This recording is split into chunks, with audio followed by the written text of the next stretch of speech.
Hello friend, સ્વાગત છે તમારું મારી ગુજરાતી રસોઈ ટિપ્સ ચેનલમાં। તો આજે આપણે બનાવીશું ઝટપટ બનીને તૈયાર થઈ જાય તેવો મગની દાળનો હેલ્ધી અને ટેસ્ટી નાસ્તો। તો ચાલો આપણે બનાવવાનું શરૂ કરીએ। તો નાસ્તો બનાવવા માટે મેં અહીંયા એક વાટકી મગની દાળને 2 કલાક માટે પાણીની અંદર પલાળી રાખી હતી।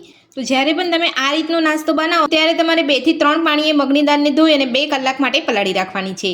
તો હવે આપણે મગની દાળને એક મિક્સર જારની અંદર લઈ અને પીસી લઈશું। તો આ રીતે તમારે અહીંયા થોડી થોડી મગની દાળને લઈ અને પીસી લેવાની છે। તો આપણે અહીંયા અડધી મગની દાળ લઈ લીધી છે। તો હવે આપણે તેની અંદર 4 થી 5 લસણની કળી, એક લીલું મરચું અને આપણે 1 ઇંચ આદુનો ટુકડો લીધો છે। એ બધું જ આપણે મિક્સર જારની અંદર લઈ અને થોડું પાણી ઉમેરીને મગની દાળને પીસી લઈશું।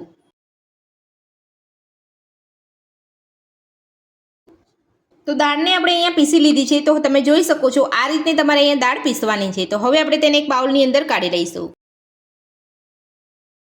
અને બીજી દાળને પણ આ જ રીતે આપણે પીસી લઈશું। તો બીજી વાર પણ આપણે અહીંયા મિક્સર જારની અંદર દાળ લઈ લીધી છે। તો હવે આપણે તેની અંદર થોડું પાણી ઉમેરી અને પીસી લઈશું।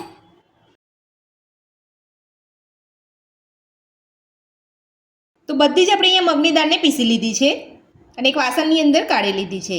તો હવે આપણે પીસેલી મગની દાળની અંદર 1 વાટકી જેટલી છીણેલી દૂધી ઉમેરીશું। સાથે જ 1 વાટકી આપણે સોજી ઉમેરીશું। અડધી વાટકી દહીં ઉમેરીશું। લીલા ધાણા ઉમેરીશું। તો લીલા ધાણાનું પ્રમાણ મેં અહીંયા થોડું વધારે રાખ્યું છે। તમને ના ફાવતા હોય તો તમે સ્કીપ પણ કરી શકો છો। સાથે જ એક મીડિયમ સાઇઝની ડુંગળીને ઝીણી સમારીને રાખી હતી એ ઉમેરીશું। તમે અહીંયા ગાજર ઉમેરવા માંગતા હોય તો ગાજરને તમે અહીંયા છીણી યા તો તમારે અહીંયા કટ કરીને તમે લઈ શકો છો। મારી પાસે નથી એટલે મેં અહીંયા સ્કીપ કર્યા છે। તો ડુંગળી ઉમેર્યા પછી હવે આપણે તેની અંદર અડધી વાટકી જેટલા ઝીણા સમારેલા કેપ્સિકમ ઉમેરીશું।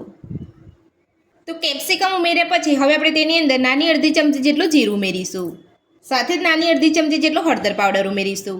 1 ચમચી ધાણા જીરું પાવડર ઉમેરીશું। અડધી ચમચી ગરમ મસાલો ઉમેરીશું। અડધી ચમચી તીખું મરચું ઉમેરીશું। મરચાંનું પ્રમાણ તમે તમારા ટેસ્ટ પ્રમાણે લઈ શકો છો। સાથે જ અડધી ચમચી જેટલા ચીલી ફ્લેક્સ ઉમેરીશું। સાથે જ સ્વાદ પ્રમાણે મીઠું ઉમેરીશું।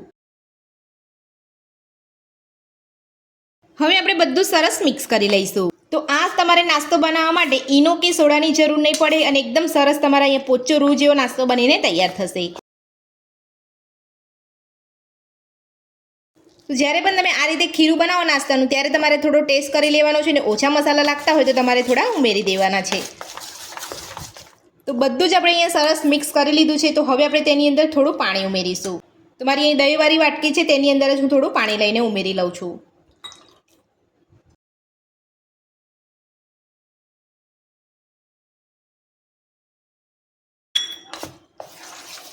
તમારે અહીંયા અડધી વાટકી જેટલા પાણીની જરૂર પડી છે। તમારે આ રીતે ખીરું બનાવી લેવાનું છે। જો તમને પાણી અહીંયા ઓછું લાગતું હોય તો તમારે ઉમેરી લેવાનું છે। તો બધું જ આપણે એકદમ સરસ રીતે અહીંયા મિક્સ કરી લીધું છે। તો તમારે આ રીતનું મીડિયમ થીક ખીરું બનાવવાનું છે। જો તમે અહીંયા આપણે વધારે પડતું પતલું પણ નથી અને વધારે પડતું જાડું પણ નથી। તો હવે આપણે તેને ઢાંકીને 10 મિનિટ માટે રહેવા દઈશું। તો નાસ્તાના ખીરાને ઢાંકી આપણે અહીંયા 10 મિનિટ જેટલો સમય થઈ ગયો છે। તો હવે આપણે ચેક કરી લઈશું। એકદમ સરસ રીતે આપણો અહીંયા સોજી ફૂલી ગયો છે અને આપણું ખીરું પણ એકદમ સરસ અહીંયા બની ગયું છે। તો હવે આપણે એકવાર બધું સરસ મિક્સ કરી લઈશું। તો બધું જ આપણે અહીંયા સરસ મિક્સ કરી લીધું છે। તો હવે આપણે ખીરામાંથી નાસ્તો બનાવી લઈશું। તો નાસ્તો બનાવવા માટે ગેસ ઉપર મેં અહીંયા એક પેન રાખ્યું છે। પેનની અંદર આપણે 2 ચમચી જેટલું તેલ ઉમેરીશું। તો હવે આપણે તેલને ગરમ થવા દઈશું। તો આ નાસ્તો ખૂબ ઓછા તેલની અંદર બની જતો હોય છે। તો તેલ આપણું અહીંયા સરસ ગરમ થઈ ગયું છે। તો હવે આપણે તેની અંદર નાની અડધી ચમચી જેટલી રાઈ ઉમેરીશું। સાથે નાની અડધી ચમચી જેટલા તલ ઉમેરીશું। તો હવે આપણે નાસ્તાનું ખીરું લઈ લઈશું।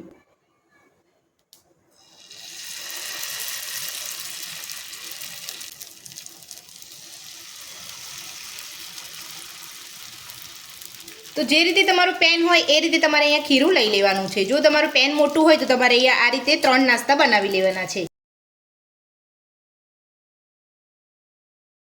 તો મારું અહીંયા પેન નાનું છે એટલે હું અહીંયા 2 નાસ્તા બનાવી રહી છું। તો આ રીતે તમારે અહીંયા જે વધારાનો જે વઘાર છે અહીંયા નાસ્તા ઉપર રેડી લેવાનો છે। એટલે તમારો નાસ્તો એકદમ સરસ રીતે તો અહીંયા કૂક થઈ જશે। તો હવે આપણે નાસ્તાને ઢાંકીને 2 થી 3 મિનિટ માટે થવા દઈશું। તો 2 થી 3 મિનિટ થઈ ગઈ છે. હવે આપણે ચેક કરી લઈશું. તો તમે જોઈ શકો છો આ રીતનો નાસ્તાનો કલર બદલાય એટલે તમારે નાસ્તાને પલટાવી લેવાનું છે. તો તમે જોઈ શકો છો એકદમ સરસ કલર આવ્યો છે. તો આ જ રીતે આપણે બંને નાસ્તાને પલટાવી લઈશું અને બીજી બાજુ પણ નાસ્તાને ઢાંકીને આપણે 2 થી 3 મિનિટ માટે થવા દઈશું. જો તમને લાગતું હોય કે તમારો નાસ્તો અહીંયા બરાબર કૂક નથી થયો તો તમારે ફરીથી 1-2 મિનિટ ઢાંકીને થવા દેવાનું છે એટલે તમારો નાસ્તો એકદમ સરસ રીતે અહીંયા કૂક થઈ જશે. તો નાસ્તાને બીજી બાજુ પલટાવ્યા પછી અહીંયા 2 થી 3 મિનિટ જેટલો સમય થઈ ગયો છે. તો હવે આપણે નાસ્તાને ચેક કરી લઈશું.